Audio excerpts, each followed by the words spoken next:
নমস্কার বন্ধুরা, ঐশীস কিচেনে সবাইকে জানাই স্বাগত। আজ আমি একটা নতুন রেসিপি নিয়ে চলে এসেছি। আজ আমি দেখাবো পুরোনো দিনের হারিয়ে যাওয়া লাউ শাকের একটা দুর্দান্ত রেসিপি। প্রথমেই আমি গ্যাসে কড়া বসিয়ে দিয়ে দিলাম সর্ষের তেল। এই তেলটাকে গরম করে নেব। আর আগে থেকে আমি নুন হলুদ মাখিয়ে রাখা চিংড়ি মাছ এবার দিয়ে দেব।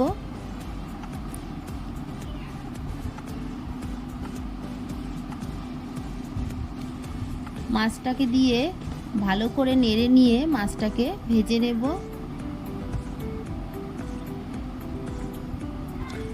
চিংড়ি মাছটা ভাজা হয়ে গেছে, এবার তুলে নেব। এটা একটা পুরানো দিনের রান্না, এটা খেতে দারুণ লাগে। এখন তো আমরা এইসব রান্না করে খাই না, একবার বাড়িতে এইভাবে বানিয়ে দেখবেন, এই রান্নাটা খেতে দারুণ লাগে। মাছগুলো তুলে নিয়ে একটা শুকনো লঙ্কা, দুটো তেজপাতা ফোড়ন দিলাম।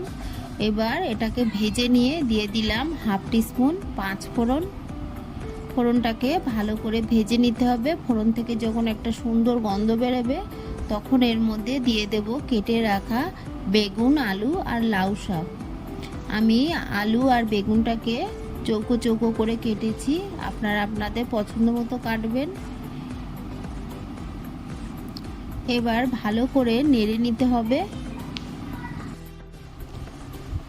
ভালো করে বেশ কিছুক্ষণ আমি নেড়ে নিয়ে এটাকে আমি ঢাকা দিয়ে দেব।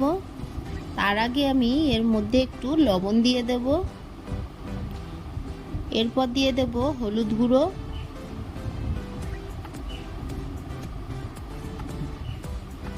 দিয়ে আবারও একটু নাড়বো।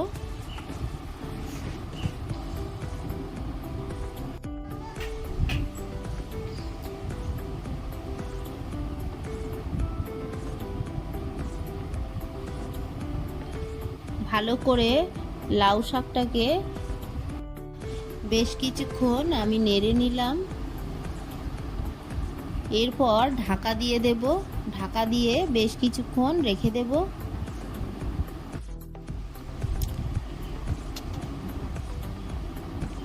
এদিকে দেখুন, আমি একটা মিক্সার জার নিয়েছি, দু রকমের সর্ষে নিয়েছি আর দিলাম কাঁচা লঙ্কা।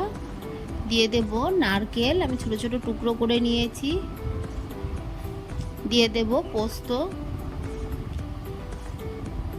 এক প্যাকেট পোস্ত আমি দিয়ে দিলাম।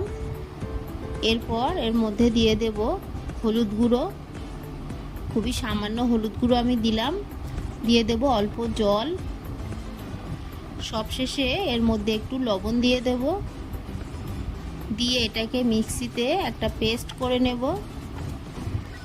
এই মশলাটা অবশ্যই দেবেন, দেখবেন এটা খেতে অন্য রকম হয়, খেতে দারুণ লাগে। ঢাকাটা তুলে আমি আবারও নাড়তে থাকবো। দেখুন ঢাকা দেওয়ার কারণে কতটা কমে গেছে। দিয়ে দিলাম ভেজে রাখা চিংড়ি মাছ, দিয়ে আবারও একটু নাড়বো।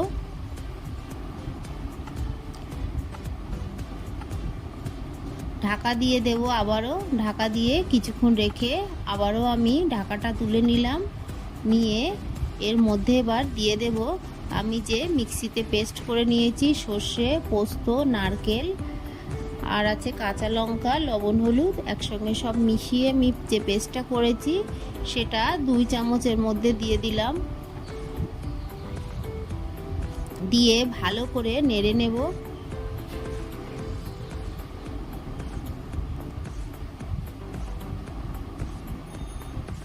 মশলাটা ভালো করে আমি কষিয়ে নিলাম। নিয়ে এর মধ্যে দিয়ে দিলাম জল। জলটা খুবই কম দিলাম, লাউ শাকটা সেদ্ধ হওয়ার মতোই জল দিলাম। খুব বেশি জল কিন্তু দেব না, তাহলে লাউ শাকগুলো ঘেটে যাবে। এরপর ঢাকা দিয়ে দেব। ঢাকা দিয়ে কিছুক্ষণ রেখে আবারও আমি তুলে নিলাম। নিয়ে আরও একটু নেড়ে দেব। নেড়ে নিয়ে আবারও ঢাকা দিয়ে দিতে হবে। ঢাকাটা তুলে এর মধ্যে আমি হাফ টিস্পুন চিনি দিলাম। আপনারা আপনাদের স্বাদ মতো দেবেন, অবশ্যই একটু চিনি দেবেন, তাহলে এর স্বাদটা ভালো লাগে। এটা সম্পূর্ণ পেঁয়াজ রসুন ছাড়া, তাই একটু চিনি দিলে স্বাদটা বেশি ভালো লাগবে। বেশ কিছুক্ষণ নেড়ে নিয়েছি, রান্নাটা কিন্তু আমার হয়ে গেছে। আমি এবার গ্যাসের ফ্লেমটাকে অফ করে দেব। আমার এই রেসিপিটা আপনাদের ভালো লাগলে প্লিজ আমার চ্যানেলটিকে সাবস্ক্রাইব করবেন, পাশে থাকা বেল আইকনটি ক্লিক করে দেবেন, তাহলে আমার নতুন ভিডিওর নোটিফিকেশান আপনাদের কাছে পৌঁছে যাবে। একটা লাইক করতে ভুলবেন না। রেসিপিটি কেমন লাগলো আমাকে কমেন্ট করে জানাবেন। ভালো থাকবেন, সুস্থ থাকবেন। পুরো ভিডিওটা দেখার জন্য সবাইকে জানাই অসংখ্য ধন্যবাদ।